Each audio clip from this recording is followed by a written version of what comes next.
শুদ্ধ আকীদা আপনি ধারণ করতে গেলে কয়েকটা জিনিস খেয়াল রাখবেন। এক নম্বর, প্রথম ধারণা রাখতে হবে আল্লাহ সম্পর্কে স্বচ্ছ আকীদা থাকতে হবে। কথা মনে থাকবে? আল্লাহ সম্পর্কে, কারণ আল্লাহকে নিয়ে আমার সবকিছু। আল্লাহ সম্পর্কে আকীদা যদি ভালো না থাকে আপনার কোনো আমল কবুল হবে না। বাংলাদেশের অসংখ্য মানুষ এই বিশ্বাস করে আল্লাহ সর্বত্র বিরাজমান। আমার আল্লাহ সপ্তম আসমানের উপরে মহান আরশে সমুন্নত। আল্লাহর পরিচয় আল্লাহ নিজেই দিচ্ছেন। সূরা তাহা ৫ নম্বর আয়াত, আর রহমান আলাল আরশি ইস্তাওয়া। রহমান আল্লাহ আরশের উপরে সমন্বিত। আল্লাহর পরিচয় যখন আল্লাহ নিজেই দিচ্ছেন তখন এই কথা কি বলা যায় যে আল্লাহ সর্বত্র বিরাজমান? সর্বত্র বিরাজমান এই কথা বললে এটা অনেক খারাপ কথা আপনার হৃদয়ে চলে আসবে। তাহলে আল্লাহ কি বাথরুমেও থাকে? আপনি এখন বসে আছেন না, আপনি ভাবছেন আল্লাহ যখন সব জায়গায় থাকে তাহলে আমার হাঁটুর নিচে একটু জায়গা ফাঁক আছে, এখানে কি আল্লাহ আছে? আমি একজন আলেমকে জিজ্ঞেস করেছিলাম, আপনি যে এই টুলের উপরে বসে আছেন, গোল, ওটাকে মোড়া বলেন না কি বলেন আপনারা? বসে আছেন মোড়া, মোড়ার নিচে ফাঁক আছে না নিচে? তা আমি বললাম যে আল্লাহ কি এখানেও আছে? তখন কথা বলেন, বলেন আল্লাহ কি এখানে আছে? সর্বত্র বিরাজমান মানে কি? আল্লাহ কি এখানেও আছে? আর কয় না। বলেন না। আল্লাহর পরিচয় আল্লাহ দিচ্ছেন এইভাবে। মানুষ আল্লাহর পরিচয়টাকে বৃদ্ধাঙ্গুলি দেখিয়েছে। আর একটা, আল্লাহ নিরাকার সত্তা। বলা হচ্ছে কি আল্লাহ নিরাকার সত্তা। আপনারা ১ নম্বর আকীদা, আল্লাহর ব্যাপারে শক্ত আকীদা পোষণ করুন। আল্লাহ রব্বুল আলামিন নিরাকার সত্তা নয়, আল্লাহর আকার রয়েছে। আল্লাহর আকার রয়েছে, আল্লাহর হাত রয়েছে। সূরা মায়েদা ৬৪ নম্বর আয়াত খুলুন। আল্লাহ বলেছেন ইয়াদুল্লাহে মাগলুলা। ইহুদি খ্রিস্টানরা বলল যে আল্লাহর হাত বন্ধ হয়ে গেছে। আল্লাহ জবাব দিচ্ছেন বাল ইয়াদাহু মাবসুতাতান। আরে বন্ধ হয়ে গেছে মানে আল্লাহর ২ হাতই প্রশস্ত। আল্লাহ নিজে পরিচয় দিচ্ছে। আপনি আল্লাহর চোখ আছে দেখবেন। আপনি কোরআন আয়াত খুলুন, সূরা তাহা ৩৯ নম্বর আয়াতটা খুলুন। মূসা আলাইহিস সালামকে আল্লাহ বলেছেন ওয়া আলকাইতু আলাইকা মাহাব্বাতাম মিন্নি লিতুসনা আলা আইনি। মুহাম্মদ, মূসা, তোমার প্রতি আমার মহব্বতটাকে ঢেলে দিয়েছি যেন আমার চোখের সামনে তুমি বড় হও। আল্লাহ বলছেন এটা। নিরাকার জিনিসের কি চোখ থাকে? যার হাত আছে সে কি নিরাকার হয়?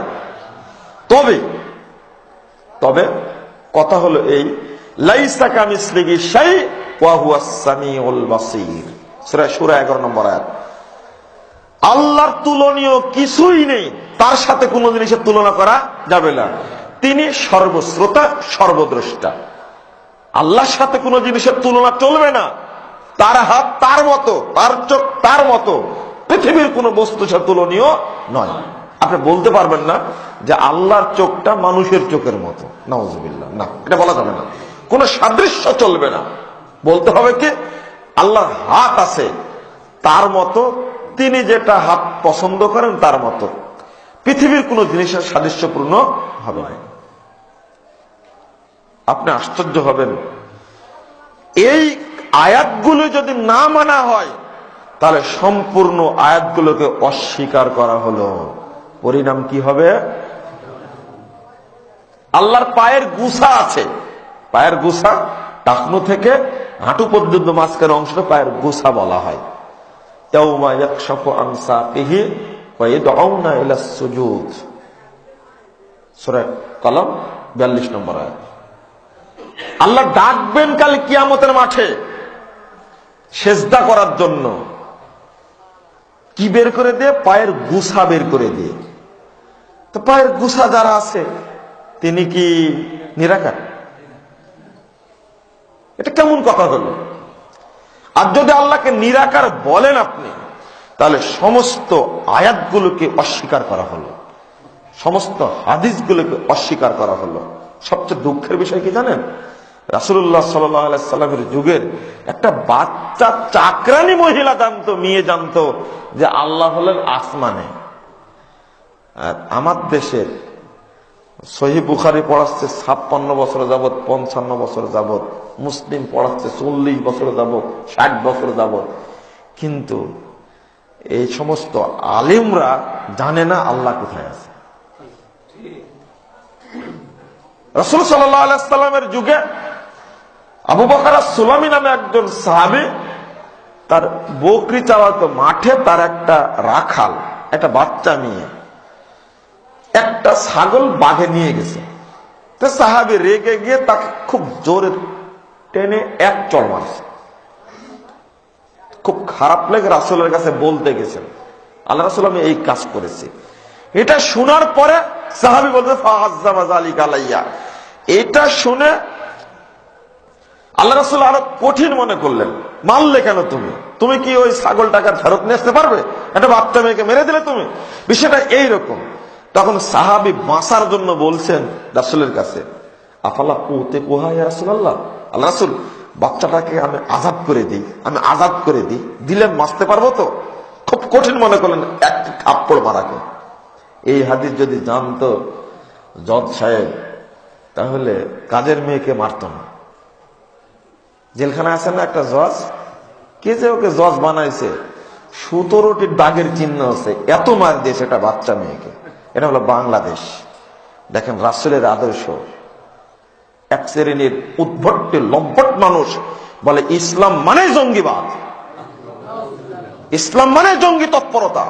এরা কত যে বেহায়া, এরা যে কত বড় অজ্ঞ, এরা কত বড় দেশের শত্রু, এটা তার প্রমাণ। একটা থাপ্পড় মেরেছে, তাই আল্লাহ রাসূল সহ্য করতে পারছেন না। একটা থাপ্পড় মেরেছে, সহ্য করতে পারছে না।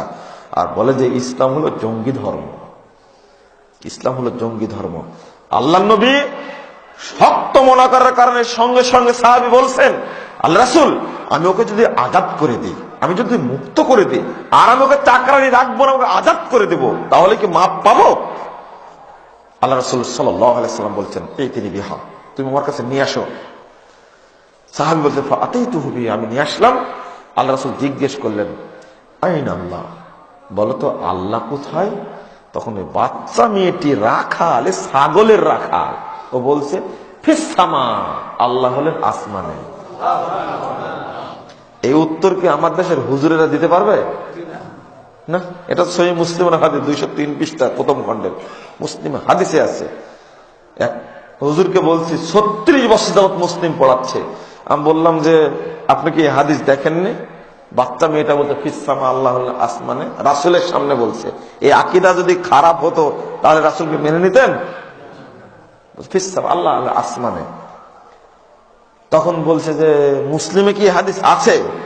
ও আপনি 36 বছর যাবত পড়াচ্ছেন, বলে মুসলিমে কি হাদিস আছে? একজন ডক্টর মানুষ 22 বছর যাবত সহিহ বুখারী পড়াচ্ছে, উনি বলছেন বুখারীতে এক রাকাত বেতের হাদিস নাই। আমি বললাম যে স্যার বলেন কি আপনি? বলছে না, তুমি হালকা মনে করলাম 22 বছর ধরে বুখারী পড়াচ্ছি, থাকলে আমি জানবো না? বুখারী এসে সামনে যখন ফেড়ে দিয়েছে, আর একজন টিচার সাথে আছেন, দেখে বলছেন যে এই বুখারী তো পড়াইছি, কিন্তু এক রাকাত বেতের হাদিস যা আছে এটা তো চোখেই পড়েনি। চোখে পড়বে কেমনে? চোখে পড়বে কেমনে? ওরা জন্ডিসের রোগীও, বুঝতে পারেননি আপনার? চোখে পড়বে কি করে? চিন্তাই করা যায় না, ভাবাই যায় না। 995 নম্বর হাদিস সহিহ বুখারী খুলেন, ওই 22 বছর ধরে পড়াচ্ছে, চোখে পড়েনি। আল্লাহ রাসূল বললেন মানা না, বলো তো আমি কে? তখন বাচ্চা মেয়েটি জবাব দিচ্ছে আনতা রাসূলুল্লাহ, আপনি হলেন আল্লাহর রাসূল, আপনি আল্লাহর রাসূল। এই দুইটি বাক্য শোনার পরে রাসূল বললেন, আতিকহা ফাইন্নাহা মুমিনা, তুমি তাকে ছেড়ে দাও, এগুলো মুমিনা মহিলা একটা। এই দুইটা কথা শুনে আমি এই হাদিসটা বলি যে একটা বাচ্চা মেয়ে ছাগলের রাখাল, এ জানে আল্লাহ হলেন আসমানে, আর 60 বছর যাবৎ মুসলিম পলাচ্ছেন, তিনি জানেন না আল্লাহ কোথায়। আকীদা শুদ্ধ করুন, আকীদা শুদ্ধ করুন।